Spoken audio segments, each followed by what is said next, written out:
I had a conversation with a guy that I'm mentoring this morning, and we got in a conversation today. I wanted to talk about his calendar and where he's spending his time. And I was sharing with him some things that I've been struggling with lately around letting people on your list and letting people on your calendar. So that's what we're going to talk about.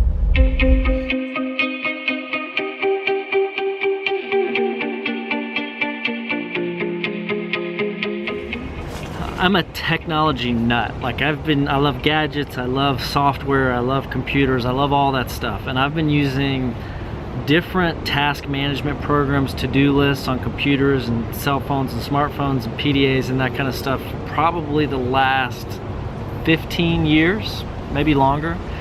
But I recently went back to old school.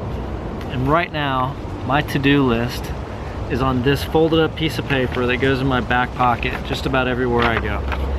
And on this particular page, there are about 48 different rows, and I can split that up into 2 columns, which means my entire to-do list has to be less than 100 items.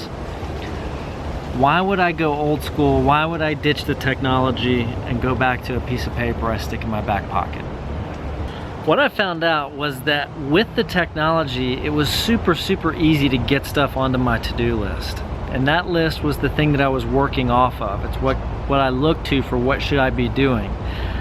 Well, as it became easier and easier to put stuff on, I didn't really guard what got on the list. And there was all kinds of stuff going on the list because there was zero friction to get things in there. It just started piling up and things would carry over from week to week to week with no effort whatsoever. Once they were there, they just tended to stay there.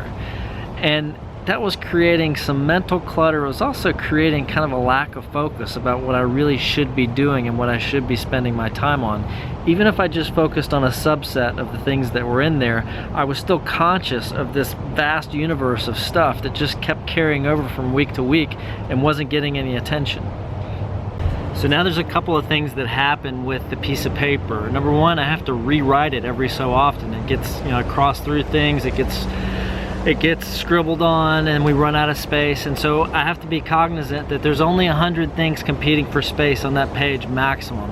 And I have to be careful to curate what goes on the list. So there's a lot of stuff that doesn't go on the list. If it doesn't go on the list, I don't feel compelled to get it done.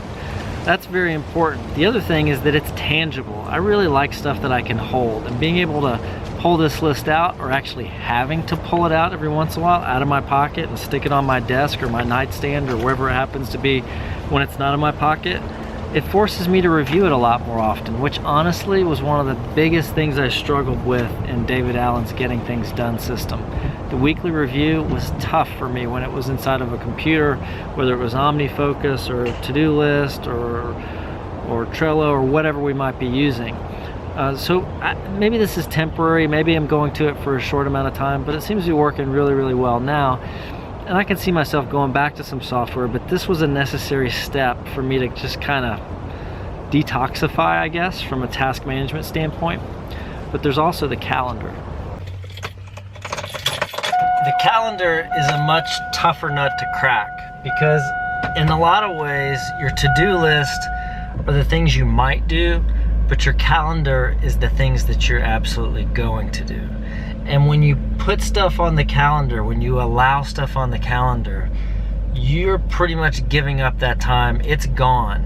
And if you look at your calendar and it's just full like mine is now, you start to really ask questions about, am I doing the right things?